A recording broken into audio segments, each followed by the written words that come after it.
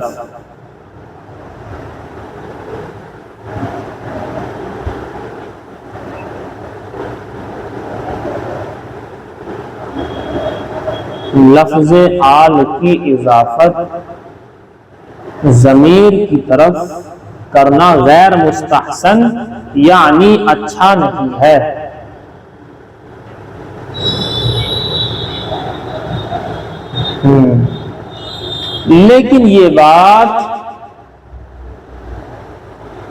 لیکن تحقیقی بات یہ ہے، ایسا نہیں، لیکن تحقیقی بات یہ ہے،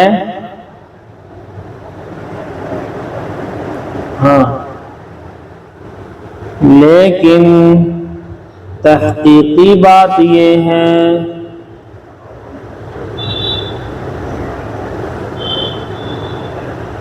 کہ اس کی اضافت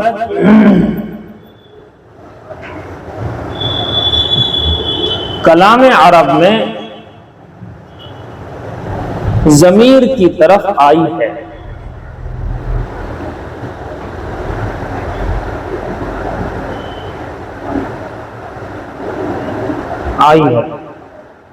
کلام عرب میں اس کی اضافت ضمیر کی طرف آئی ہے، یا اس کی اضافت کلام عرب میں ضمیر کی طرف آئی ہے،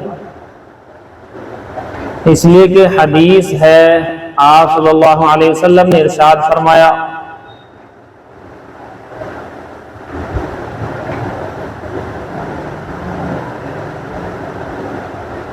جی حدیث ہے، ارشاد فرمایا، دیکھو آلی، آل یا کی طرف اضافت ہے، آلی میری آل، ہاں آل کی اضافت کس کی طرف ہے؟ یا کی طرف ہے، آلی، آگے دیکھو، ابھی نہیں لکھنا نہیں اردو، خالی آلی کل مؤمن تقی، دیکھو آلی کل مؤمن تقی، بڑے قاف سے، مؤمن تقی الی یوم القیامت،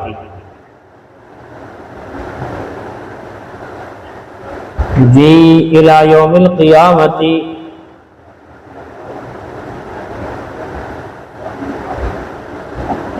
الی یوم القیامت،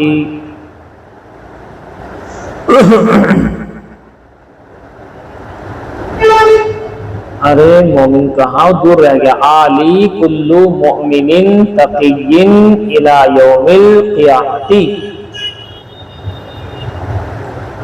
ترجمہ لکھ لیں اس کا، میری آل میں ہر وہ شخص ہے جو کہ متقی ہو، ہر وہ مومن شخص ہے جو متقی ہو، میری آل میں ہر وہ شخص ہے جو مومن ہو، متقی ہو، اور یہ قیامت تک کے لیے اصول ہے۔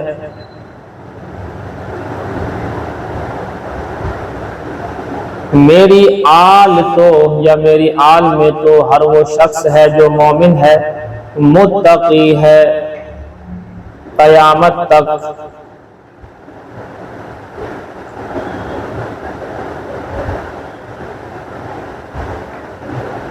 جی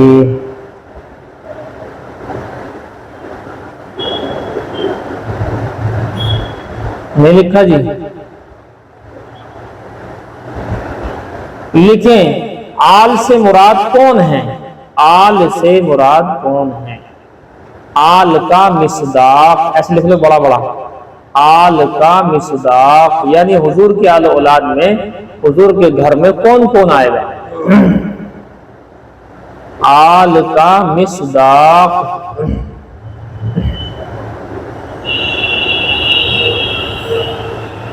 مصداق سواد سہجیے،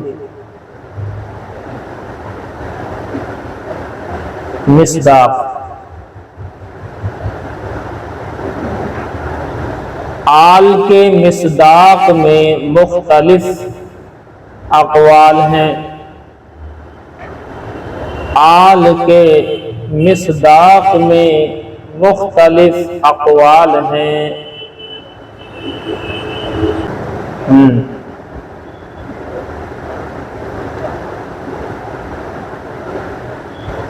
ان سب کو اگر جمع کیا جائے، اگر جمع کیا جائے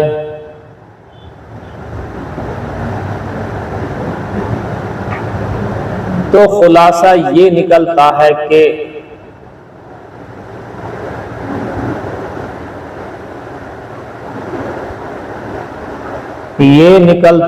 کہ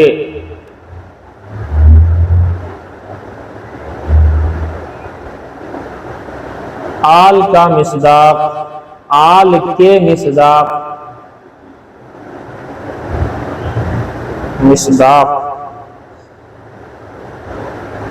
بنو ہاشم و بنو مطلب، واو لگا دو بیچ میں، بنو ہاشم و بنو مطلب، یا خالی ایسے لکھ لو لاسٹ میں لگا دینا واو، اصول بھی یہی ہے۔ بنو ہاشم کوما مار دو کوما، بنو مطلب پھر ہلکا بندہ مار دو، ازواج مطہرات، حضور کی بیویاں، یعنی ازواج مطہرات یعنی حضور کی بیویاں۔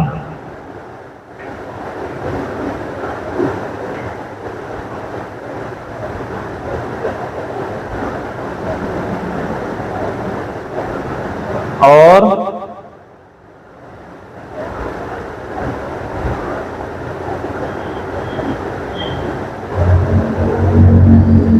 حضور صلی اللہ علیہ وسلم کے بیٹے اور بیٹیاں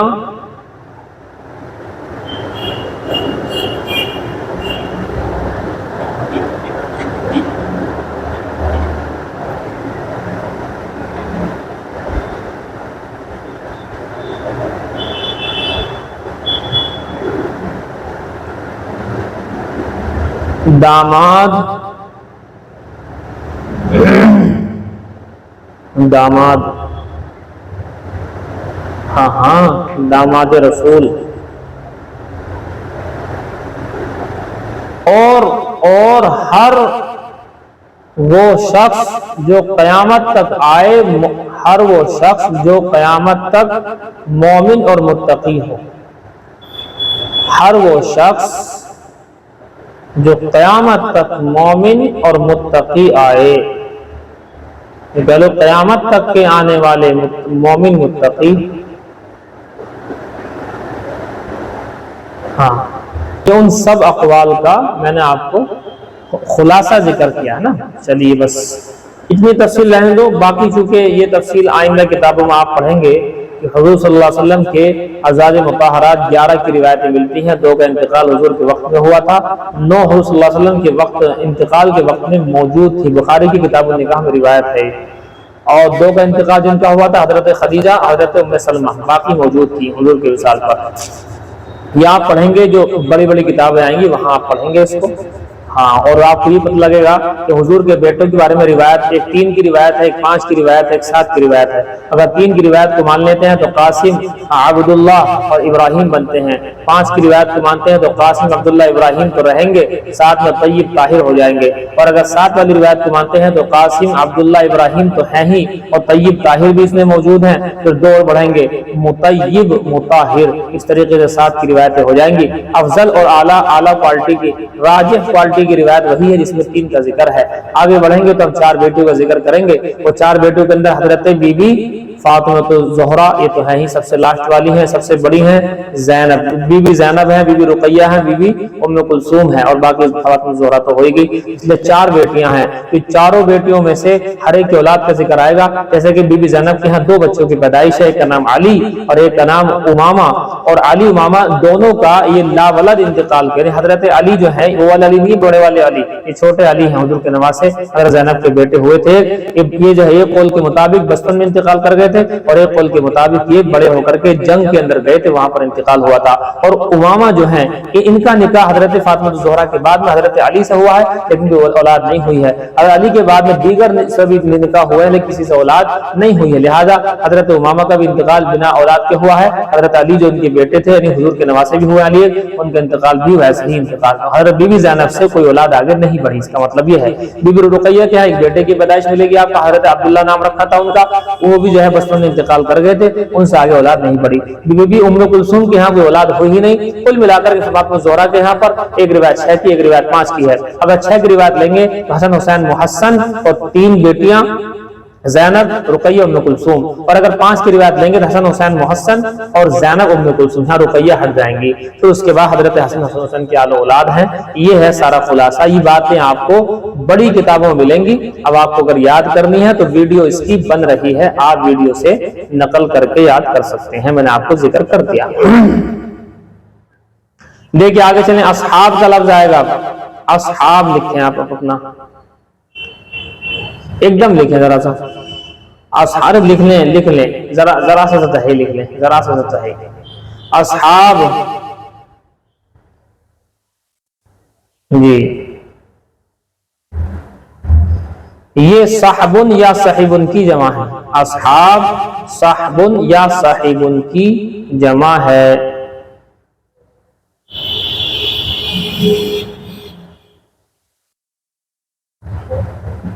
صحبن یا صحیبن کی جمع ہے. اور بعض نے کہا ہے کہ یہ صاحب کی جمع ہے, صاحبن.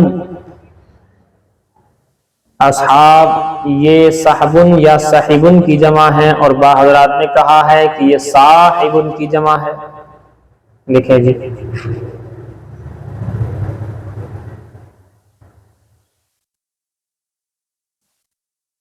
جی اسی لفظ سے بعض حضرات نے کہا ہے صاحبن کی جمع ہے, کی جمع ہے. سواد سے لکھنا اور بڑے ہاتھ سے. اچھا جی, آگے لکھیں جی. اسی سے لفظ صحابی بنا ہے. اسی لفظ سے لفظ صحابی ماخوذ ہے, ماخوذ ہے, بنا ہے. لفظ صحابی بنا ہے, یا لکھو لفظ صحابی ماخوذ ہے, یا لیا گیا ہے. لفظ صحابی لیا گیا ہے. تھوڑا تیز لکھیں فٹافٹ. صحابی کسے کہتے ہیں فوراً لکھو. صحابی اس شخص, اس صاحب ایمان شخص کو کہتے ہیں. صحابی اس صاحب ایمان شخص کو کہتے ہیں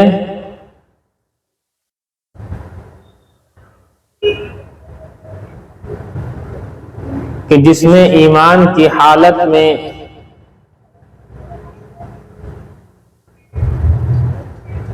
یہ کہہ لو, جس نے ایمان کی حالت میں بحالت بیداری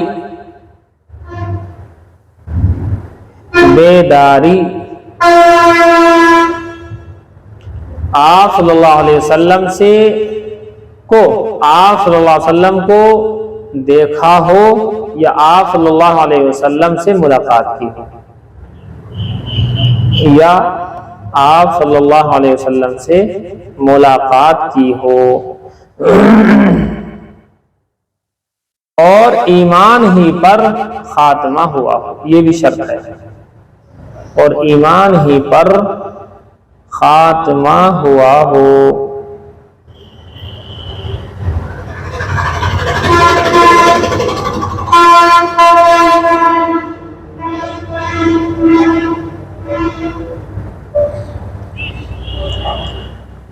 نہیں لکھا جی؟ دیکھو اس میں کیا لفظ آیا. صحابی اس صاحب ایمان شخص کو کہتے ہیں جس نے ایمان کی حالت میں بحالت بیداری, بحالت بیداری سے مراد کیا سمجھ رہے ہو آپ؟ خواب میں نہ دیکھا ہو, سامنے سے دیکھا ہو. اور ایسے تو خواب میں مان لیجئے چلیے بول دیتے ہیں کہ ہم نے بھی دیکھا ہے آپ صلی اللہ علیہ وسلم کی زیارت ہوئی ہے, اور 1 مرتبہ سے زیادہ کا دھیان ہے, 2-3 مرتبہ کا دھیان ہے. بہرحال تو زیارت رسول خواب میں ہونے سے تو صحابی نہیں بنتا نا. تو یہاں کیا شرط لگائی؟ بحالت بیداری میں دیکھا ہو، یعنی بیداری میں دیکھنے کی شکل کیا بنے گی؟ جب حضور زندہ تھے روئے زمین پر، اب بھی زندہ ہیں حضور تو، لیکن وہ اپنی قبر کے اندر ہیں، لیکن جو زمین پر زندہ تھے یہاں چل پھر رہے تھے، اس وقت میں دیکھنا مراد ہے۔ سمجھے جی؟ یہ ہے جی چلیے آخری مسئلہ یہ ہے کہ زکوٰۃ دینے سے وہ خود صاحب نصاب نہ بن جائے۔ مثال کے طور پر 10,000 روپے اس کے پاس ہیں اور آپ نے اسے 50,000 کی زکوٰۃ دے دی تو وہ تو صاحب نصاب بن گیا۔ اتنی زکوٰۃ دیں گے جو 35 سے کم رہے، یعنی صاحب نصاب نہ ہو پائے، اتنی زکوٰۃ اسے آپ دے سکتے ہیں۔ اگر دے دی زیادہ تب بھی ادا ہو گئی، لیکن مکروہ ہو جاتی ہے بس۔ دیکھیے ایک مسئلہ یہیں پر آپ یہ سمجھیں جو آپ نے اب تک سمجھا ہے پورا ہی، اس کا خلاصہ میں نے آپ کے سامنے ذکر کر دیا۔ زکوٰۃ کس پر واجب ہے، کتنی واجب ہے، کس کو دینی ہے۔ اب کس کو دینی ہے میں ایک مسئلہ یہ سمجھیں آپ، مثال کے طور پر آج کل یہ ہوتا ہے کسی کے یہاں شادی بیاہ ہو رہا ہے اور شادی بیاہ میں لوگ اپنی اپنی زکوٰۃ جو مستحق ہوتے ہیں لوگ ان کو زکوٰۃ دے دیا کرتے ہیں۔ چلو جی دے بھی دو، کوئی دقت والی بات نہیں ہے، کیونکہ وہ مستحق ہے تو پریشان ہے تو، لیکن ہوتا یہ ہے کہ 10,000 ایک نے دے دیے، 20 ایک نے دے دیے، سب اپنی زکوٰۃ کی نیت سے دے رہے ہیں، لیکن غور کرو کہ جب اس کے پاس 35,000 روپے ہو چکے ہیں اس کے اوپر اگر وہ زکوٰۃ لیتا ہے یا لیتی ہے تو ظاہر سی بات ہے اس کو زکوٰۃ لینا صحیح نہیں ہوگا۔ ایک مٹھی کتنی بھی دے دو آپ، اگر سے کراہت آئے گی لیکن زکوٰۃ ادا ہو جائے گی، لیکن الگ الگ کر کے زکوٰۃ نہیں دینی ہے۔ پتہ لگے 2-3 لوگوں نے پہلے دے دیے تھے مستحق سمجھ کر کے زکوٰۃ میں، اور ان کے تو پورے ہو گئے، اب یہ تو صاحب نصاب سے اوپر ہو گئی، اب پھر اور لوگ دے رہے ہیں، تو اس کا خیال رکھنا، یا تو سب لوگ اکٹھے کر لو پیسے 1 لاکھ 2 لاکھ جتنے بھی ہو جائیں، اور وہ ایک مٹھی بن کر کے اس کی ماں یا اس کی لڑکی کو جو مستحق ہے زکوٰۃ کی اس کے ہاتھ میں تھما دو، یہ شکل ہو سکتی ہے۔ لیکن ایسی شادی میں دینا جو رسم و رواج نبھانے کے لیے ہو، ایسی شادیوں میں زکوٰۃ مستحق کو بھی نہیں دینی چاہیے، کیونکہ غلط استعمال ہو رہا ہے، آپ کو دیکھا۔ دیکھیے اب آپ روایت پڑھ کتاب الزکوٰۃ الفصل الاول۔ اچھا آواز آ رہی ہے آپ کو؟ کم تو نہیں آ رہی آواز؟ مجھے بتائیے صحیح ہے؟ چلیے دیکھیں، بسم اللہ الرحمن الرحیم۔ الفصل الاول، پہلی فصل۔ عن ابن عباس رضی اللہ تعالی عنہما، میں نے بتایا تھا کہ ابن عباس کا نام جہاں آئے گا چونکہ باپ بیٹے صحابی ہیں تو عنہما آئے گا۔ عن ابن عباس رضی اللہ تعالی عنہما ان رسول اللہ صلی اللہ علیہ وسلم بعث معاذا الى اليمن فقال انك تاتي قوما اهل كتاب فادعهم الى شهادة ان لا اله الا الله وان محمدا رسول الله فإنهم أطاعوا لذلك فأعلمهم أن الله قد فرض عليهم 5 صلوات في اليوم والليلة فإنهم أطاعوا لذلك فأعلمهم أن الله قد فرض عليهم صدقة تؤخذ من أغنيائهم فترد على فقرائهم فإنهم أطاعوا لذلك فإياك وكرائم أموالهم واتق دعوة المظلوم فإنه ليس بينها وبين الله حجاب۔ متفق علیہ، بخاری مسلم کی روایت ہے۔ دیکھیے صحابہ کرام میں بھی الگ الگ کیٹیگری کے صحابی ہیں، کسی کا مزاج کیا ہے، کسی کا مزاج کیا ہے۔ تمام مفتیوں کے سردار ہیں حضرت معاذ ابن جبل رضی اللہ تعالیٰ، بڑے صحابی ہیں، مفتی اعظم بڑے مفتی ہیں، مسائل کے ماہر ہیں۔ حضرت عمر ان کو روک لیا کرتے تھے کہ آپ جو ہے یہیں رک جائیے تاکہ آپ پڑھنے پڑھانے کا سلسلہ قائم رکھے۔ کہتے ہیں ابن عباس رضی اللہ تعالی عنہما سے روایت ہے کہ بے شک رسول اللہ صلی اللہ علیہ وسلم نے بھیجا معاذن، حضرت معاذ بن جبل کو الی الیمن، یمن کا گورنر بنا کر کے یمن کی جانب بھیجا، جاؤ یمن جاؤ، وہاں کے ذمہ دار رہو گے آپ، اور وہاں جا کر کے مسائل بتانا، مسائل پر عمل کرانا، یہ آپ کی ذمہ داری ہے۔ دیکھو آخری ملاقات ہے یہ، حضور صلی اللہ علیہ وسلم کی اور حضرت معاذ کی یہ آخری ملاقات ہے۔ اس کے بعد جب یہ وہاں پہنچ گئے تو حضور صلی اللہ علیہ وسلم کا وصال ہو گیا۔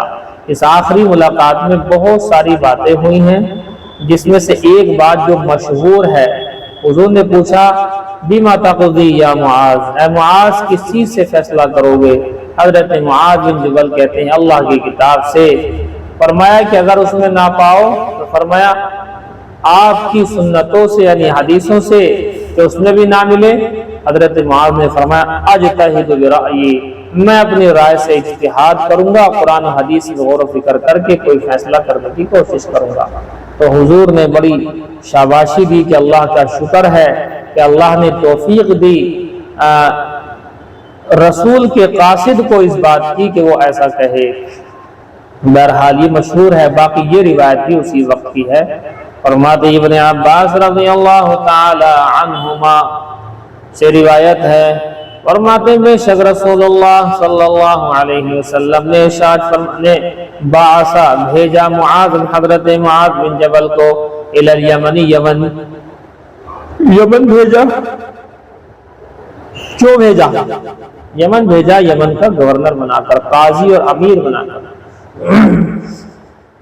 فقال حضور نے ارشاد فرمایا انک تاتی قوما اہل کتاب، کہ بے شک اے معاذ آپ ایسی جگہ جا رہے ہو، ایسی قوم کے پاس جو اہل کتاب ہیں، پہلے سے اہل کتاب تھے وہ لوگ، یعنی یہود و نصارہ کے پاس تمہیں بھیج رہا ہوں۔ یہود و نصارہ کو اہل کتاب کا لقب دیا گیا ہے۔ فَادْعُهُمْ إِلَى شَهَادَةِ اللَّهِ إِلَهَ إِلَّا اللَّهِ، سب سے پہلے تم ان کو دعوت دینا اس بات کی گواہی کی کہ اللہ کے سوا کوئی معبود نہیں، وَأَنَّ مُحَمَّدَ رَسُولُ اللَّهِ، اور اس بات کی گواہی کی دعوت دینا کہ بے شک محمد اللہ کے رسول ہیں صلی اللہ علیہ وسلم۔ فَإِنْهُمْ أَطَاعُوا لِذَلِكَ، پس اگر وہ یہودی اور عیسائی اطاعت قبول کر لیں تیری اس معاملے میں، فَأَعْلِمْهُمْ، تو ان کو بعد میں بتا دینا کہ ان اللہ قد فرض علیہم 5 صلوات، کہ بے شک اللہ پاک نے فرض کر دی ہیں ان کے اوپر 5 نمازیں، فی الیوم واللیلہ، رات اور دن کے اندر، یعنی 24 گھنٹے کے اندر۔ فَإِنْهُمْ أَطَاعُوا لِذَلِكَ، پس اگر وہ اطاعت کر لیں اس معاملے میں تو فَأَعْلِمْهُمْ، تو ان کو بتا دینا کہ ان اللہ قد فرض علیہم صدقۃ، بے شک اللہ رب العزت نے فرض کیا ہے ان کے اوپر صدقہ یعنی زکوٰۃ کو، تؤخذ من اغنیائہم، جو لیا جائے گا انہی کے مالداروں سے، فترد علی فقرائہم، اور ان کو لوٹایا جائے گا انہی کے غریبوں پر۔ فإنہم اطاعوا لذلک، پس اگر وہ اس بات میں بھی تمہاری اطاعت کر لیں، فَإِيَّاكَ وَكَرَائِمَ أَمْوَالِهِمْ، تو دیکھو تم ان کے بہترین مال سے بچنا۔ بہترین مال سے بچنے سے مراد وہی ہے کہ زکوٰۃ میں زیادہ عمدہ مال نہیں لینا، بلکہ میڈیم اور درمیانی کوالٹی کا مال لیا جاتا ہے، ان کے بہترین مال زکوٰۃ میں نہیں لینے ہیں۔ فَإِيَّاكَ وَكَرَائِمَ أَمْوَالِهِمْ، آپ نے ہدایت النحل کے اندر تحذیر کا بیان پڑھا ہے، یہ جملہ ڈرانے کے لیے ہوتا ہے۔ فَإِيَّاكَ وَالْأَسَدْ، یہ جملہ وہاں پر لکھا ہوا إِيَّاكَ وَالْأَسَدْ، سانپ آ گیا، سانپ، تو سانپ سے ڈرانے بچانے کے لیے وہاں إِيَّاكَ وَالْأَسَدْ ہے، یہاں ہے إِيَّاكَ وَكَرَائِمَ أَمْوَالِهِمْ، کہ بچو تم ان کے بہترین مال سے، بچو ان کے بہترین مال سے۔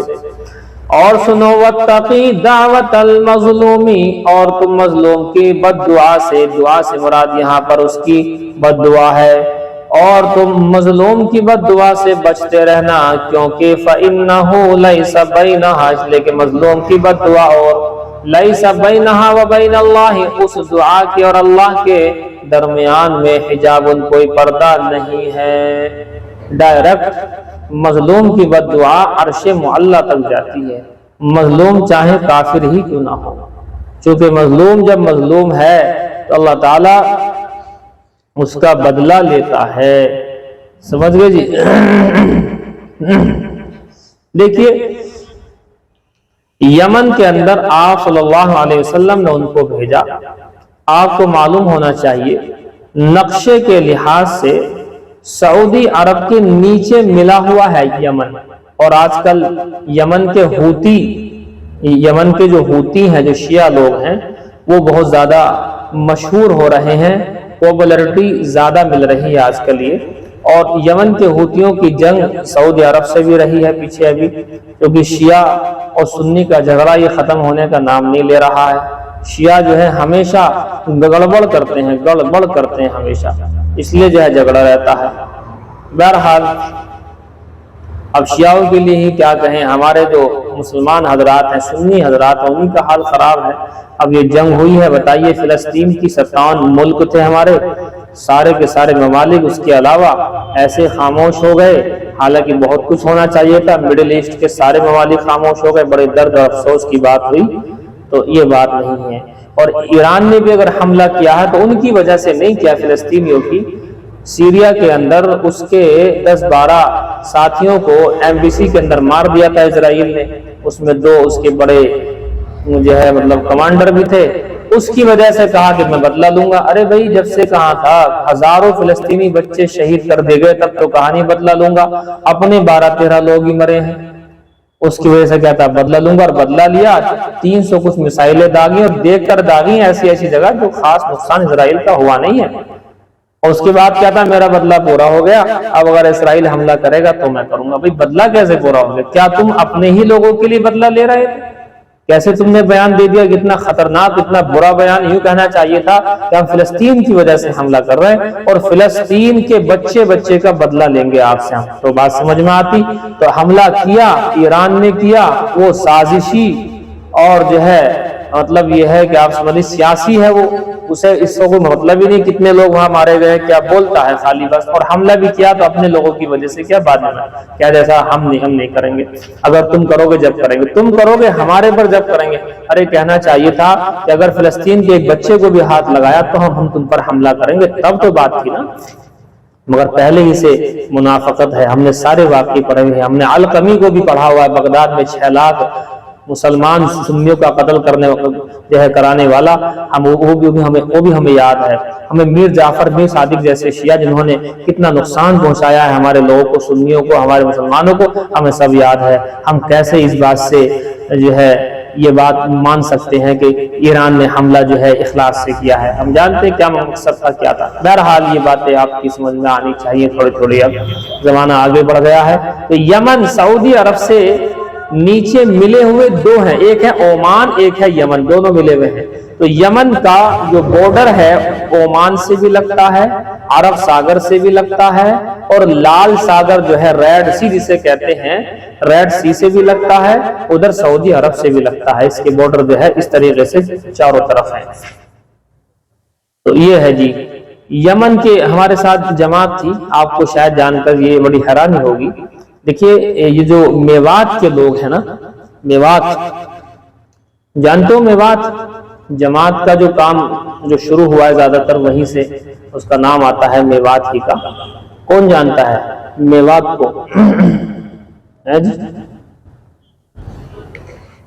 ہاں، میوات اصل میں یمنی لوگ ہیں، یمن پہاڑوں میں بستے ہیں، وہاں پہاڑ ہیں، اور یہ لوگ یہاں آنے کے بعد ادھر جو ہے آپ کے کیا بولتے ہیں گڑگاؤں سے آگے نکل جاؤ، فرید آباد سے آگے نکل جاؤ، ادھر میوات کا علاقہ شروع ہو جاتا ہے۔ پہاڑی چھیتر ہے، پہاڑوں میں ہی رہتے ہیں یہ لوگ، ان کا مزاج ہے۔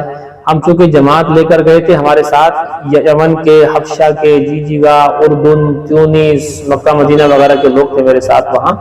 تو کئی ملکوں کے لوگ میرے ساتھ تھے، انگلش اور عربک کی وجہ سے دونوں بھاشاؤں میں ٹرانسلیشن میں ان کا کرتا تھا لوگوں کے سامنے۔ تو وہاں ہم نے دیکھا، جب بتایا گیا، ہمیں ایک بزرگ نے بتایا کہ یہ یمنی لوگ ہی ہیں، میو جسے کہتے ہیں، میوات والے، ان کا تعلق یمن ہی سے ہے۔ تو میں نے دیکھا، غور کیا، ان کے بیٹھنے کا انداز، گوٹ مار کر کے بیٹھنا، یمنی بھی بزرگ گوٹ مار کر کے بیٹھا ہے، وہی جو گھٹنے کھڑے کر لیتے ہیں اور دونوں اس طرح سے کپڑا باندھ لیا اور اپنا بیٹھ گئے۔ اس طریقے سے ہم نے دیکھا کہ جو میو ہے وہ بھی ایسے ہی بیٹھا ہے۔ میو کے اندر جو بزرگ ہیں ان کے اندر وہی امامہ پہننے کی عام عادت ہے، اور پائجامہ لنگی اوپر ہوتا ہے، ٹخنے سے ایک لاٹھی ہاتھ میں ہوتی ہے، وہی ساری چیزیں ہم نے ان کے اندر بھی دیکھی۔ لیکن اب جو نوجوان ہے وہاں کے، جیسے ہمارا ایک دوست ہو گیا تھا جماعت میں، علی نام تھا اس کا، بڑا اچھا تھا، دیکھنے میں بڑا خوبصورت تھا، بڑی دوستی رہی اس سے ہماری۔ تو وہ ماشاءاللہ جماعت ہی میں آیا ہوا تھا، اسے کافی سکھایا سمجھایا۔ تو بہرحال یمن کے لوگ ایمانی اعتبار سے بہت مضبوط ہوتے ہیں۔ کیوں کہہ رہا ہوں؟ یہ روایت موجود ہے، الایمان یمن، کہ یمن ایمان دیکھنا ہو تو یمن والوں کا دیکھو۔ تو حضور نے جب کہہ دیا ہے کہ بھئی ایمان دیکھنا ہو تو یمن والوں کا دیکھو، یمنی لوگ ایمان میں مضبوط ہوتے ہیں۔ اب وہاں شیعہ لوگ آ گئے ہیں، لیکن وہاں وہ بھی ہیں، ہمارے لوگ بھی ہیں بہرحال۔ تو آپ یہ سمجھیے کہ یمن ایک خاص جگہ تھی اور بہت ہی بہترین مقام تھا۔ وہاں ایک ایسے مفتی اعظم کی ضرورت تھی کہ جو وہاں کے سارے معاملات کو صحیح طرح سمجھ سکے۔ تو حضور صلی اللہ علیہ وسلم کی نگاہ حضرت معاذ بن جبل پر جاتی ہے اور حضرت معاذ بن جبل کو وہاں بھیجا گیا، اور اللہ کے نبی صلی اللہ علیہ وسلم نے چند نصیحتیں آخر میں کی، اور اس کے بعد حضرت معاذ بن جبل یمن روانہ ہو گئے۔ اور وہاں پہنچنے کے بعد میں، چونکہ وہاں ہر طرح کے لوگ تھے، ذمی کافر بھی رہتے تھے وہاں اور یہودی عیسائی بھی رہتے تھے، لیکن یہودی عیسائی زیادہ تھے اور انہی کو اہل کتاب خاص طور سے کہا گیا ہے اس روایت کے اندر۔ تو یہ بھی آپ دیکھیں۔ چلیے وہاں جا کر کے بھیجا۔ اب وہاں پہنچنے کے بعد کیا ہونا چاہیے؟ نمبر ایک بات تو یہ ہے کہ وہاں اگر کافر ہیں، یہود عیسائی بھی جو ہیں کیا ہوتے ہیں؟ وہ کافر ہی ہوتے ہیں، ایک طرح سے اسلام میں تو ہوتے نہیں ہیں۔ تو جنگ کا معاملہ ہے، جب آدمی کہیں جائیں گے تو وہاں جنگ ہوگی۔ اب جنگ میں تین صورتیں ہوتی ہیں۔ ڈائریکٹ جا کر کے اسلام میں جنگ کرنا نہیں ہے، یہ جائز بھی نہیں ہے۔ سب سے پہلے وہاں جاؤ، وہاں جانے کے بعد انہیں اسلام کی دعوت، جن سے آپ کو جنگ کرنی ہے ان کی صفیں آگے لگ چکی ہیں، آپ کی صفیں ادھر لگ چکی ہیں، یا آپ کا ایریا ادھر ہے ان کا ایریا ادھر ہے، جنگ کے لیے ریڈی ہیں۔ تو سب سے پہلے آپ اسلام کی دعوت دیں گے انہیں، کیونکہ سب سے پہلے ہم آپ کو اسلام کی دعوت دیتے ہیں، اللہ کی زمین پر بنا ایمان کے نہ رہو، اللہ کی چیزوں کا استعمال بنا ایمان کے نہ کرو ورنہ جہنم میں جاؤ گے۔ اس لیے ہم آپ کو اسلام کی دعوت دیتے ہیں، قولوا لا الہ الا اللہ تفلحوا، لا الہ الا اللہ پڑھ لو تم کامیاب ہو جاؤ گے، یہ اعلان ہوگا زور سے۔ چلیے یہ اعلان ہو گیا۔ ادھر سے جواب آیا، لا نطیع، ہم نہیں مانیں گے، ولا نسمع، نہ سنیں گے نہ مانیں گے، ہمیں اسلام قبول نہیں کرنا تمہارا، جاؤ۔ چلو جی ایک پوائنٹ ختم۔ کہا کہ چلو تو اسلام قبول نہیں کرتے تو کافر بن کے رہنا چاہتے ہو تو تمہیں ٹیکس دینا پڑے گا۔ دوسرا عمل ہے ٹیکس دینا، لہذا آپ اللہ کی زمین میں بنا ایمان کے رہ رہے ہو، حکومت اسلامیہ میں رہنا چاہتے ہو، لہذا آپ کو ٹیکس دینا پڑے گا۔ اگر ٹیکس دو گے تو محفوظ رہو گے، ٹیکس نہیں دو گے تو نہیں۔ ادھر سے آواز آئی، لا نطیع ولا نسمع، نہ اطاعت کریں گے نہ مانیں گے نہ سنیں گے نہ ٹیکس دیں گے، کچھ نہیں دینے کا، لا نعطی الجزیہ، ہم ٹیکس نہیں دیتے، جاؤ جو چاہے کر لو۔ اچھا یہ دونوں باتیں ہو گئی۔ اب تیسرا اعلان ہوگا کہ بھئی آپ نے پہلا اعلان اسلام کے قبول کرنے کا ہم نے کیا تھا، آپ نے نہیں مانا ہے۔ دوسرا اعلان ہم نے ٹیکس دینے کا کیا تھا، جزیہ جسے کہتے ہیں، آپ نے اس کو نہیں مانا۔ اب آخری اعلان سنو، اب ہم اور تم میں جنگ ہوگی، اللہ کی زمین میں وہ رہے گا کہ جو جیت جائے گا، لہذا اب جیتنے والا ہی یہاں رہے گا، اب لڑو، لہذا جنگ شروع ہو جائے گی۔ پہلے مبارزت ہوتی ہے، جنگ کے میدان میں ہوتی، اب تو خیر ہے ہی نہیں ایسا ماحول، بم پھوٹ رہے ہیں اب تو۔ مبارزت ہوتی ہے، وہ کیسے ہوتی ہے؟ مبارزت کہتے ہیں تین آدمی ادھر سے آگے، جیسے کہ غزوہ بدر کے اندر سنا ہوگا آپ نے، تین آدمی ادھر سے آ گئے کفار کی طرف سے، تین آدمی ادھر سے آئیں گے نکل کر کے، اور یہ تینوں لڑیں گے جب تک کہ ان میں سے ایک سائیڈ کے تین آدمی یا کچھ آدمی مر نہ جائیں، یعنی فیصلہ جو جس کے سامنے آئے گا وہ اسے مار گرائے گا، تو جو مار گرائے گا وہ ہارا، جو جیتا وہ ادھر۔ تو یہ ہے جی ادھر سے غزوہ بدر کے اندر حضرت علی، حضرت حمزہ اور ایک اور حضرت غالباً ابو عبیدہ ہیں، دیکھنا پڑے گا جو ہے، وہ آئے تھے بہرحال اس طرح سے۔ ادھر سے بھی تین لوگ آئے تھے، باوا بیٹے بھی تھے اس میں، بہرحال ان کو مار گرایا گیا تھا ان لوگوں کو۔ تو خلاصہ یہ نکلا کہ دو اعلان کے بعد تیسرا اعلان یہ ہوگا کہ اب آپ ہم سے جنگ کرو، جنگ کے بعد فیصلہ ہو جائے گا، جنگ کے بعد یہ فیصلہ ہو جائے گا کہ جو رہنا چاہے گا، جو جیتے گا وہی سکندر۔ بس یہ تین اعلان ہوتے تھے۔ اب آ جائیے آپ، اب یہ اعلان ہو گیا تو روایت تو یہ کہتی ہے سب سے پہلے فَادْعُهُمْ إِلَى شَهَادَةِ اللَّهِ إِلَهَ إِلَّا اللَّهُ وَأَنَّ مُحَمَّدَ رَسُولُ اللَّهِ، یعنی کلمے کی دعوت۔ اب کلمہ قبول کر لیں تو اب جنگ تھوڑی ہے، پہلی بار میں کہا جی ٹھیک ہے جی ہم اسلام قبول کرتے ہیں، تو اسلام قبول کرنے کے بعد میں انہیں بتاؤ کہ بھیا آپ کے اوپر 5 وقت کی نماز فرض ہے، دن اور رات میں، یعنی 24 گھنٹے میں، کہ ٹھیک ہے جی اب یہ نمازی بن گئے۔ اب نماز پڑھنے کے بعد پھر چپکے سے بٹھاؤ کہ بھیا ایسا ہے سال میں 1 مرتبہ زکوٰۃ بھی فرض ہے، اور تمہارے ہی مالداروں سے لے کر تمہارے ہی جو غریبوں کے اندر دی جائے گی وہیں دے دیں گے ہم، یہاں گورنمنٹ اکٹھا کرے گی، اکٹھا کرنے کے بعد آپ ہی لوگوں کے غریبوں کو دیا جائے گا۔ اور پھر وہ کہہ دیں کہ ہاں ٹھیک ہے جی بہت اچھی بات ہے جی کر لو آپ، تو 2.5% کے حساب سے زکوٰۃ، تو اس زکوٰۃ کی مناسبت سے یہاں اس روایت کو لایا گیا ہے۔ چلیے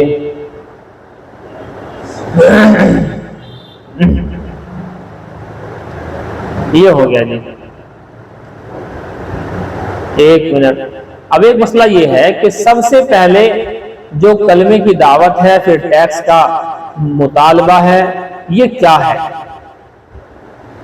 ابن مالک رحمۃ اللہ علیہ یہ فرماتے ہیں، اس روایت سے معلوم ہوتا ہے کہ سب سے پہلے کفار کو اسلام کی دعوت دینا واجب ہے، کیونکہ ان تک دعوت نہیں پہنچی ہے، تو لہٰذا انہیں خدا کے دین کی طرف بلاؤ، بلانے کے بعد اگر نہیں ہے، نہیں مانتے تو ٹیکس کو کہو، نہیں مانتے جنگ لڑو۔ لیکن اگر پہلے سے ان کو دعوت پہنچی ہوئی ہے، جیسے کہ آج کل سب لوگوں کو اسلام کی دعوت لگ بھگ ایک موٹے لیول پر تو پہنچی ہوئی ہے کہ اسلام کوئی چیز ہے، تو اب انہیں دعوت دینا واجب نہیں ہے بلکہ مستحب ہے۔ واجب جبھی ہے جو اب تک انہیں اسلام کی دعوت نہیں دی گئی ہے، تو اب پہلے اسلام کی دعوت دے دو، اور اس کے بعد میں پھر جو ہے آپ ان سے ٹیکس کا مطالبہ کرنے کے بعد نہ مانے تو اس کے بعد ہم جنگ لڑیں گے۔ لیکن اگر پہلے سے اسلام کی دعوت پہنچائی جا چکی تھی، قبول نہیں کی تھی، بلکہ اسی اسلام کی دعوت دینے کی وجہ سے وہ لوگ لڑنے کے لیے آئے تھے، تو اب مستحب ہے کہ دوبارہ اس کو ریپیٹ کر لو، آپ قبول کرو گے اسلام کہ نہیں، کہ ٹیکس دو گے کہ نہیں، کہ ٹھیک ہے بھیا آپ لڑو، جو جیتے گا وہی رہے گا، باقی جو ہارے وہ یہاں سے بھاگے گا۔ تو یہ دعوت دینا مستحب ہوگا اگر دعوت پہلے سے پہنچی ہوئی ہے تو۔ اچھا جی یہ ہے جی بات، یہ روایت تھوڑی سی لمبی ہے تو اسے آپ رہنے دیجیے گا۔ سوال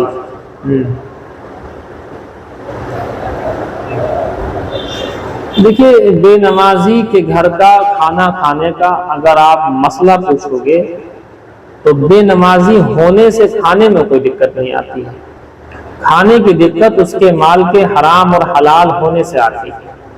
یہ تو ہے آپ کے فتوے کی بات، فتوے میں تو یہی بتایا جائے گا جو بات جائز ہے اس کو جائز ہی کہا جائے گا۔ تو روحانیت کی بات یہ ہے، بے نمازی عورت کے ہاتھ کا کھانے کھانے سے ظلمت پیدا ہوتی ہے، روحانیت، روح میں نور نہیں آتا۔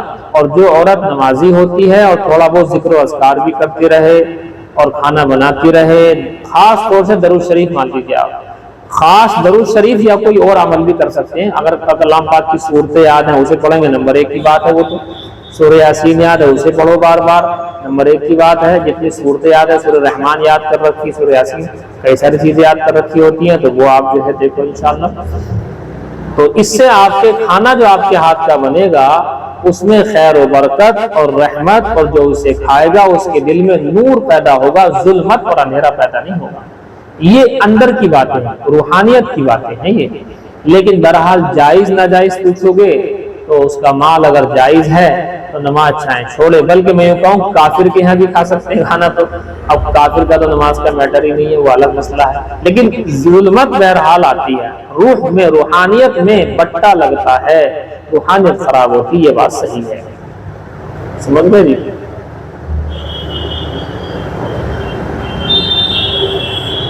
نہیں، لفظ حرام نہیں، حرام کا لفظ استعمال نہیں کرنا، چونکہ حرام اپنی طرف سے تھوڑی کہا جائے گا، مسئلے اور فتوے کے اندر حرام نہیں ہے، بس حرام کا لفظ تو استعمال مت کیا کرو ایک دم، بلکہ ناجائز کہہ دیا کرو، مکروہ کہہ دیا کرو۔ مطلب حرام کا لفظ کے لیے کیا معلوم ہے کیا ہونا چاہیے؟ حرام کے لفظ کے لیے کلام پاک اور حدیث صحیحہ سے ثبوت ہونا چاہیے، جو قطعی ثبوت، قطعی دلالہ روایتیں ہوتی ہیں اور قرآن کی آیتیں ہیں، ان سے ثبوت چاہیے۔ اب بتاؤ کہاں مل جائے گا ثبوت؟ کسی روایت میں نہیں آنے کا اس طریقے سے۔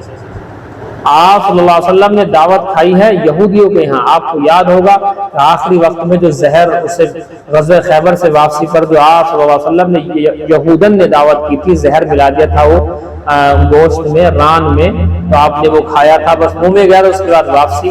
اب ظاہر سی بات ہے یہودن ہے تو نماز تو پڑھتی نہیں ہوگی، تو آپ صلی اللہ علیہ وسلم تو گئے ہیں باقاعدہ دعوت کھانے کے لیے. ایسی کتنی دعوتوں کا ذکر مل جائے گا آپ. تو حرام حلال کا لفظ استعمال نہیں کرنا چاہیے، ایک دم سے اتنا زیادہ سخت حرام کہہ دیا. غور و فکر سے کسی سے پوچھو، اپنے مسلک کے علماء. یہ نہ سمجھو عالمہ بن کر کے کبھی یہ خیال نہ کرو کہ ہم نے سب کچھ پڑھ لیا، بلکہ عالمہ بن کے یہ سمجھو کہ ہم نے کچھ بھی نہیں پڑھا تب تو ہے عالم.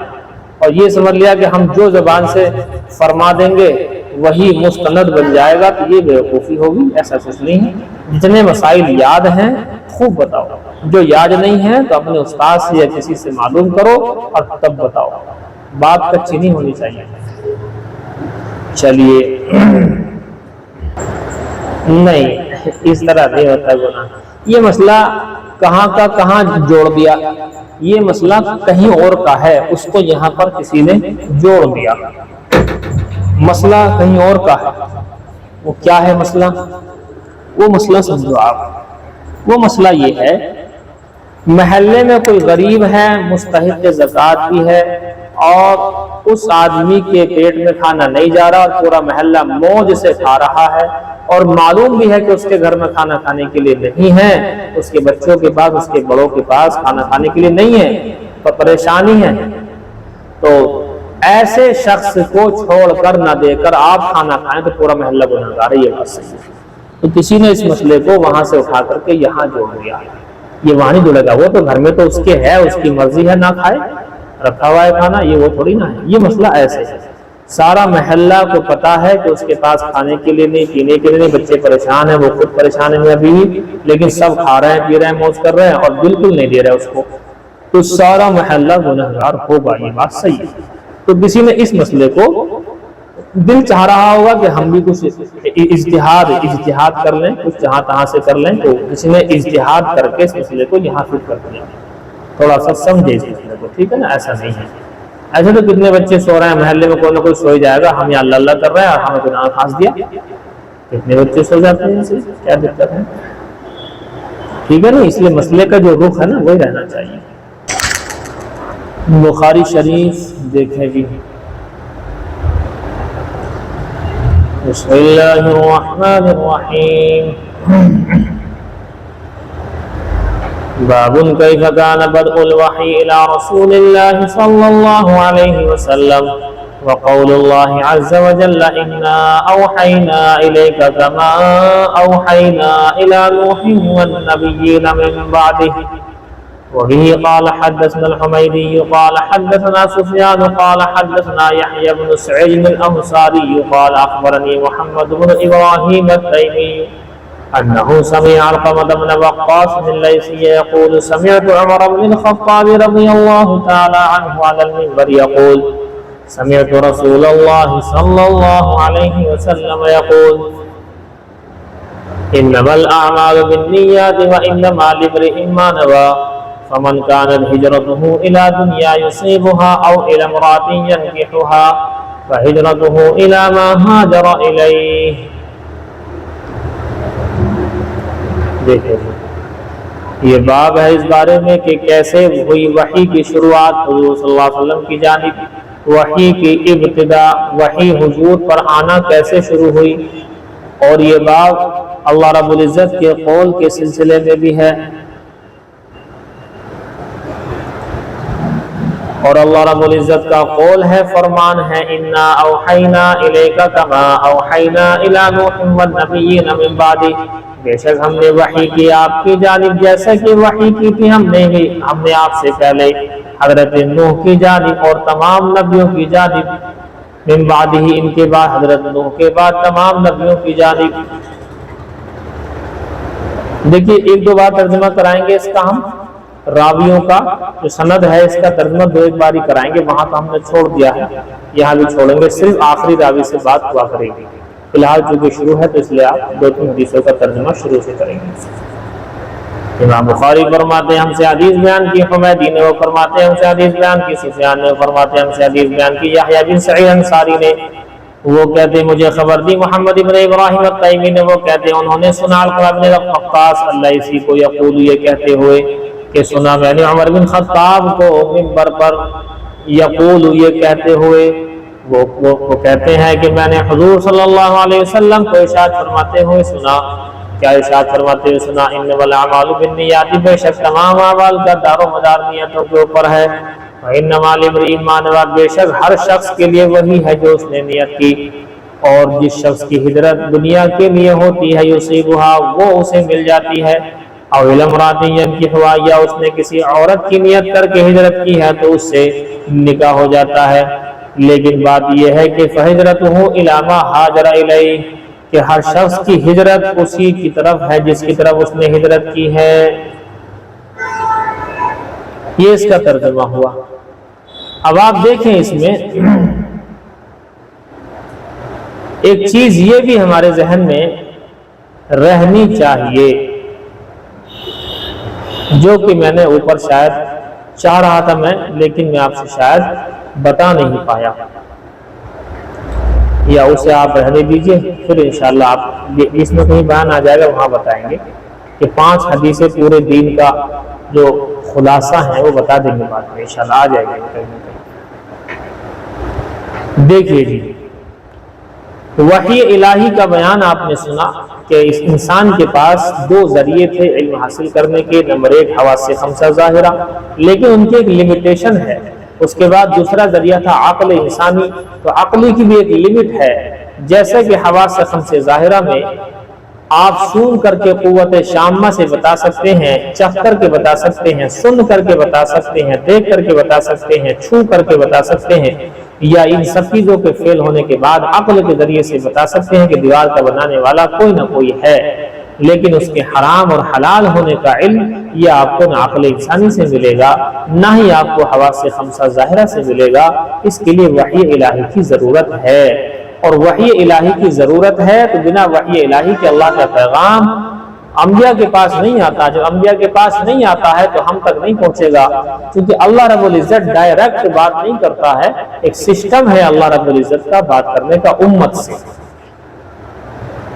دیکھیے ایک بات تو آپ یہ ذہن میں رکھیں،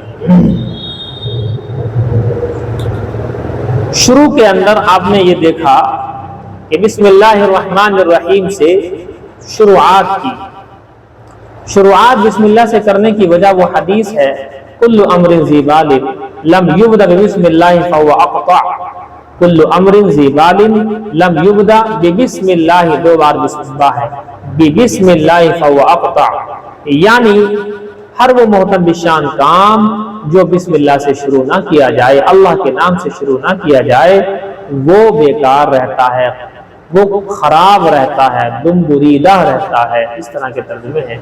بہرحال ایک روایت کے اندر تو آتا ہے لم یبدأ بسم اللہ، دوسری میں آتا ہے لم یبدأ بحمد اللہ، اور بھی روایتیں ہیں اس میں یہ آتا ہے بذکر اللہ کے لفظ بھی آتے ہیں۔ اصل میں خلاصہ سب کا یہ ہے، چاہے بسم اللہ ہو یا بحمد اللہ ہو یا بذکر اللہ ہو، ان سب کا خلاصہ یہی، چونکہ یہ روایت ایک ہی ہے، 3 طریقے سے مروی ہے، روایت ایک ہی ہے، مختلف طریقوں کے الفاظ مختلف طریقے سے مختلف الفاظ آگے ہیں، لیکن بہرحال روایت ایک ہی ہے کہ اللہ کے نام سے شروعات ہونی چاہیے۔ امام بخاری نے اس روایت کو خیال میں کرتے ہوئے بسم اللہ الرحمن الرحیم سے ابتدا فرمائی، اور آپ نے بسم اللہ الرحمن الرحیم کے بارے میں تو میں نے آپ سے شاید ذکر کر ہی دیا ہوگا، کیونکہ بسم اللہ کا بیان آپ کو نہیں لکھوایا، میں نے کس کو لکھوایا ہے، پوری کی پوری بسم اللہ کی وضاحت بڑے اچھے طریقے سے، اور آپ نے اب سے پہلے بھی اس کو آپ نے پڑھا ہوگا، یہ کوئی ایسی بات ہے ہی نہیں۔ دیکھیے حضرت نوح کا ذکر آیا یہاں پر کہ ہم نے جیسے حضرت نوح پر وحی کی ہے، ایسے ہی نوح کے بعد تمام نبیوں پر وحی کی ہے۔ اس طرح کی باتوں سے بعض غیر مقلدین یا ان کے علاوہ دیگر حضرات کو یہ دھوکہ لگا کہ سب سے پہلے نبی حضرت آدم نہیں حضرت نوح ہیں، تو بعض حضرات حضرت آدم کو پہلے نبی نہیں مانتے ہیں۔ ہاں، لیکن صحیح قول یہی ہے کہ حضرت آدم پہلے نبی ہیں، حضرت آدم کے بعد حضرت شیس ہیں، پھر ایک روایت کے مطابق حضرت ادریس علیہ السلام ہیں۔ تو یہ آپ ذہن میں رکھیں کہ بعض لوگ یوں بھی کہتے ہیں کہ حضرت آدم پہلے نبی نہیں ہیں اس دنیا میں، یہ بھی لوگ ہیں۔ عجیب دنیا ہے، یہاں سب کچھ مل جاتا ہے، یہاں سب کچھ پریاپت ماترا میں اپلبدھ ہے، اس لیے حضرت نوح کو پہلے نبی مانتے ہیں۔ بات یہ ہے کہ ایک حدیث سے دھوکہ لگا ہے، جس کا جواب انشاءاللہ بخاری ہی میں آئے گا، میں آپ کو دے دوں گا۔ فی الحال موٹا سا جواب یہ ہے کہ سب سے پہلے نبی تو حضرت آدم ہی ہیں، پھر شیس ہیں، پھر ادریس وغیرہ ہیں، پھر بعد میں آئیں گے حضرت نوح، لیکن سب سے پہلے رسول جو ہیں وہ حضرت نوح ہیں۔ رسول اور نبی میں فرق ہے، آپ کو لکھوایا ہوگا ضرور، پچھلے سال بھی ہم نے بتایا ہوگا کہ رسول اور نبی میں فرق ہے۔ رسول بڑا ہوتا ہے نبی کے مقابلے میں۔ رسول ایک روایت کے مطابق 313 ہیں، ایک روایت کے مطابق 315 ہیں، باقی جو بچے وہ انبیاء ہیں۔ رسول کے اوپر اللہ کی طرف سے کتاب یا صحیفے یا کوئی کافر قوم دی جاتی ہے، لیکن نبی پہلے والے رسول کی کتابیں اور پہلے والے رسول کے دیے ہوئے کافر جو امت ہے، کافر امت جو ہوتی ہے، شاید لفظ نبی استعمال کیا تھا میں نے، اعوذ باللہ، بہرحال صحیح لفظ یہ ہے کہ اللہ نے جس پر اپنی کتاب نازل کی ہو، یا کتاب نازل نہ کر کے صحیفے نازل کی ہو، یا صحیفے نازل نہ کر کے یا جو ہے آپ کے اس نبی کے اوپر کوئی کتاب نازل نہ کر کے بلکہ کوئی کافر قوم دیتی ہو، لہذا اس کو رسول کہتے ہیں۔ لیکن اگر کوئی کتاب نازل نہیں ہوئی بلکہ پہلے والے نبی کی کتاب پر عمل کرا رہے ہیں تو وہ نبی ہیں، یا پہلے والے نبی کی قوم جو کافر تھی اسی پر محنت کر رہے ہیں تو وہ بھی نبی کہلاتے ہیں۔ خلاصہ یہ کہ نبی رسول کے مقابلے چھوٹا ہے، بلکہ لفظ چھوٹا بھی استعمال نہ کرو، یوں کہو کہ نبی کے مقابلے رسول بڑا ہوتا ہے، کیونکہ نبی کو چھوٹا کا لفظ ہے نا، نبی بڑے ہی ہوتے ہیں مطلب، لیکن رسول سے مقابلہ ہو رہا ہے تو بات آ رہی ہے۔ 1.25 لاکھ کم و بیش کی روایتیں ملتی ہیں، زیادہ مضبوط روایت یہی ہے، کم و بیش 1.25 لاکھ، ان میں سے 313 ایک روایت، 314 کی بھی روایتیں مل جاتی ہیں اور 315 کی بھی روایت ہے، اتنے رسول ہیں، باقی نبی ہیں۔ اچھا جی، یہ ہو گیا آپ کا۔ تو اب حضرت نوح پر وحی کا آنا، حضرت نوح پر وحی کا آنے سے مراد یہ ہے کہ حضرت نوح پر رسول ہونے کے اعتبار سے، چونکہ وہ اول الرسل ہیں، سب سے پہلے رسول ہیں، تو رسالت والی وحی حضرت نوح پر پہلی مرتبہ آئی، اس لیے یہاں پر ذکر کیا حضرت نوح کا، کیونکہ حضرت نوح رسول ہیں اور حضور بھی کیا ہیں، رسول ہیں، تو رسول کی مثال رسول سے دی، اگر نبی کی مثال دی جاتی تو بات تھوڑی سی گڑبڑا رہی تھی کہ نبی کی مثال رسول سے دی جا رہی ہے، اب حضرت وہ بھی رسول ہو گئے اور حضور بھی رسول ہو گئے، لہذا رسول پر ہم نے وحی نازل کی تھی، اور اس کے بعد اب دیکھیے جو رسول ہوتا ہے نا وہ نبی بھی ہوتا ہے، لیکن جو نبی ہوتا ہے وہ رسول ہونا کوئی ضروری نہیں ہے، اگرچہ اس میں عام خاص من وجہن کی نسبت لکھی ہوئی ہے کتابوں میں، یعنی بسا اوقات 2 افتراقی مادے اور ایک اجتماعی مادہ ہوگا۔ افتراقی مادے کا مطلب کبھی کبھی ایسا لگے گا کہ رسول تو ہے لیکن نبی نہیں ہے، فرشتے ہوتے ہیں جیسے، اور کبھی لگے گا کہ نبی ہے لیکن رسول نہیں، جیسے کہ عام نبی ہیں، بہت سارے نبی گزرے ہیں اس طریقے کے، حضرت آدم بھی اسی میں ہے، رسول نہیں نبی ہے۔ کبھی ایک اجتماعی مادہ آپ کو ملے گا، رسول بھی ہیں نبی بھی ہیں، جتنے رسول ہیں 315 وہ رسول بھی ہیں اور نبی بھی ہیں، ایسے حضور بھی ہیں، حضرت عیسیٰ بھی، حضرت موسیٰ، حضرت ابراہیم، بڑے بڑے نبی رسول دونوں ہوتے ہیں۔ بعض حضرات نے کہا ہے کہ نہیں، عام خاص مطلق کی نسبت ہے، تو اس میں صرف 2 مادے بنیں گے، ایک افتراقی اور ایک اجتماعی۔ افتراقی مادہ کہ نبی اور رسول الگ الگ، کہ جو نبی ہے وہ رسول نہیں ہے، اور اجتماعی مادہ جو رسول ہے وہ نبی ضرور ہے، یہ ہوتا ہے بس۔ اچھا جی، چلیے، حضرت نوح علیہ السلام کا لفظ یہاں لا کر کے یہ بتایا کہ جیسے رسول ہیں حضرت نوح، لہذا حضور بھی رسول ہی ہیں، اس لیے یہاں پر مشابہت اور تشبیہ جو دی گئی ہے وہ تام ہو گئی، ورنہ تو وہ بات کم رہ جاتی۔ دیکھیے، آپ کو یاد ہوگا، شاید ہم نے یہ بات آپ سے لکھوائی تھی کہ وحی کی صورتیں بہت ساری ہیں، اللہ پاک جو اپنے بندے پر وحی نازل کرتا ہے تو وحی نازل کرنے کی بہت ساری صورتیں ہیں، ان بہت ساری صورتوں میں سے ہم نے شاید آپ کو 4-5 پچھلے سال لکھوائی تھی شاید، اور وہ کہاں لکھی ہوئی ہے چاہو تو لکھ لو یا حوالہ نوٹ کر لو۔ معارف القرآن میں 5 صورتیں لکھی ہوئی ہیں، جلد اول کے اندر معارف القرآن میں 5 صورتیں لکھی ہوئی ہیں جلد اول کے اندر، انہیں تھوڑا سا آپ دیکھ لینا، اور چاہو تو میں یہاں سے آپ کو لکھوا دیتا ہوں، آپ کی کیا مرضی ہے مجھے بتائیے۔ چلیے لکھیے آپ۔ بہت ساری شکلیں ہیں وحی نازل ہونے کی، لیکن اس میں چونکہ ہلکا کر کے لکھا ہوا ہے اس لیے میں حل کے اعتبار سے آپ سے بتا رہا ہوں، باقی آپ کی جتنی محنت بڑھے گی اتنا ہی انشاءاللہ آپ کو یہ چیزیں سامنے آنی شروع ہو جائیں گی۔ وحی نازل ہونے کی بہت ساری صورتیں ہیں، جن میں سے چند یہ ہیں، ایسے لکھ لو،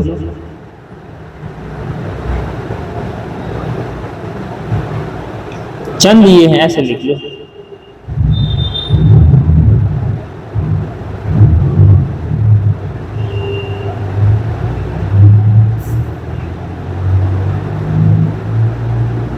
نمبر 1،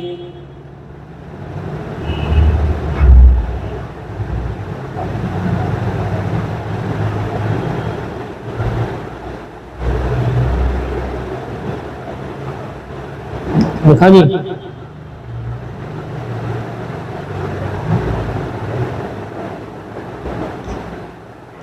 نمبر 1 اسی روایت میں آئے گا، آگے بخاری ہی میں آئے گا وہ مسئلہ۔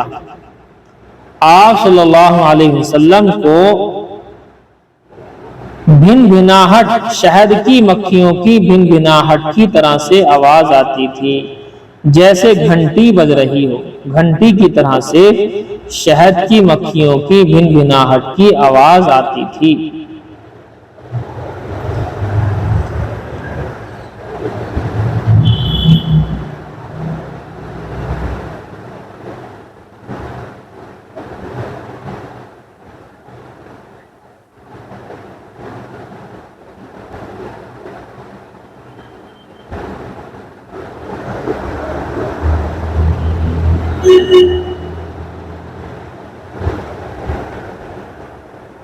یہ سب سے سخت ہوا کرتی، یہ وحی سب سے سخت ہوا کرتی تھی۔ سردی میں آپ صلی اللہ علیہ وسلم کو پسینہ آ جایا کرتا تھا۔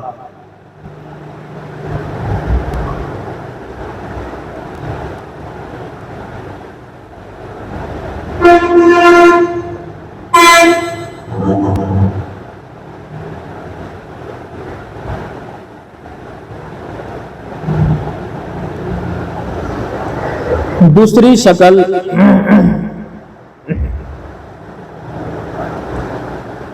دوسری شکل لکھیں گے آپ،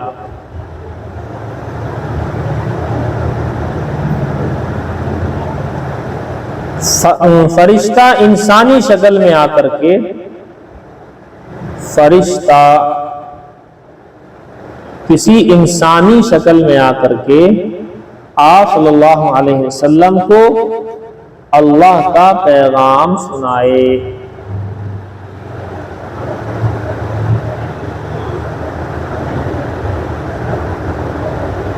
عام طور پر اس کام کے لیے حضرت جبرائیل ہی متعین تھے،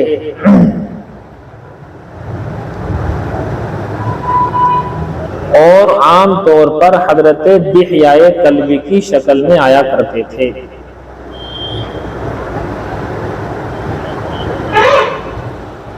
عام طور پر جبرائیل علیہ الصلوۃ والسلام ہی وحی لے کر آتے تھے، وحی لے کر آتے تھے، اور عموماً حضرت دحیہ کلبی رضی اللہ تعالی عنہ کی شکل و صورت میں آتے تھے۔ یہ وحی کی صورت حضور صلی اللہ علیہ وسلم کے لیے سب سے زیادہ آسان تھی۔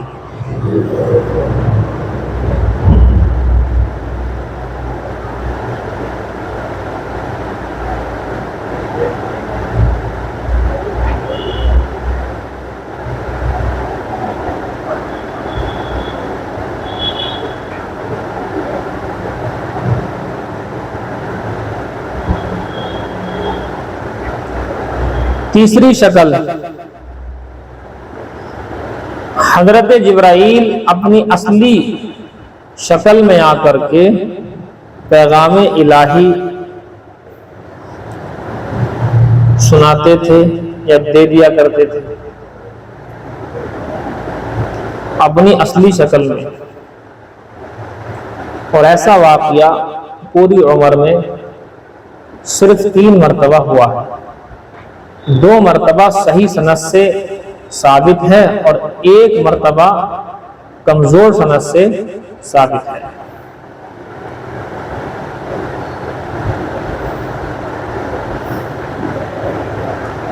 جو صحیح سند سے 2 واقعے ثابت ہیں، ان میں سے پہلا واقعہ یہ ہے کہ حضور صلی اللہ علیہ وسلم نے خواہش ظاہر کی تھی کہ آپ مجھے اپنی اصلی شکل دکھاؤ، اور دوسرا صحیح واقعہ صحیح سند سے یہ ہے معراج میں، 2 ہو گئے، اور تیسرا جو کمزور ہے سند وہ مقام اجیاد، نبوت کا ابتدائی زمانہ ہے، مقام اجیاد میں آپ صلی اللہ علیہ وسلم نے اوپر آنکھ اٹھا کر کے اس طرح دیکھا تھا تو آسمان و زمین کے بیچ میں کرسی بہت بڑی اس کے اوپر معلق تھے، لٹکے ہوئے تھے، وہیں پر تھے اوپر۔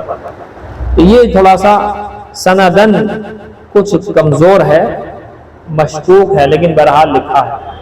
تو 3 ہو گیا، 2 واقعے مضبوط ہیں اور 1 واقعہ کمزور ہے۔ 3 صورتیں ہو گئیں گی۔ چوتھی صورت، براہ راست اللہ تعالی ہم کلامی کا شرف بخشے، اللہ تعالی ہم کلامی کریں، بات چیت کریں براہ راست،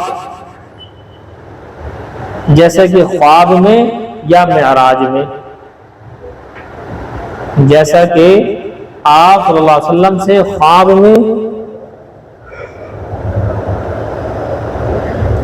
یا معراج میں ایسا ہوا۔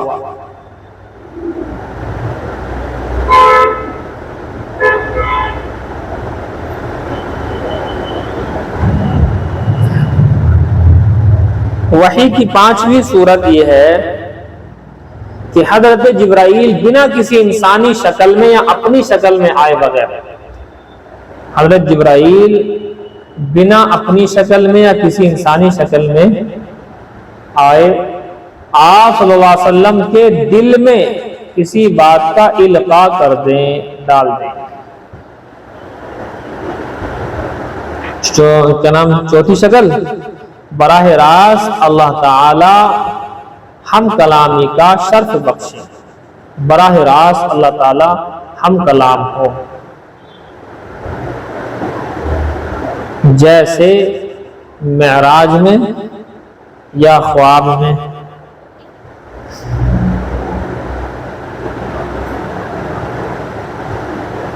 معراج میں یا خواب میں۔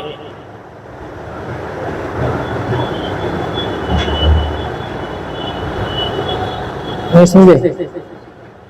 5ویں شکل، یا خواب میں، خواب،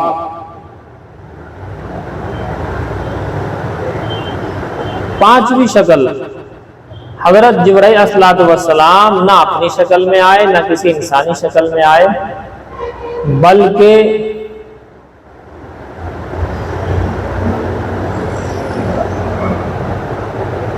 یوں ہی آپ صلی اللہ علیہ وسلم کے قلب پر کسی بات کا القاء فرما دیا،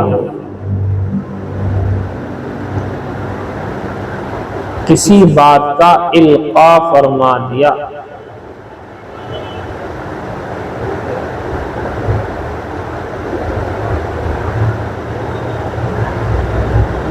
اس 5ویں شکل کو نفس، سا سے ہے، سا علی باتا سا، نفس پھر روح، نفس پھر روح کہتے ہیں، نفس پھر روح کہتے ہیں۔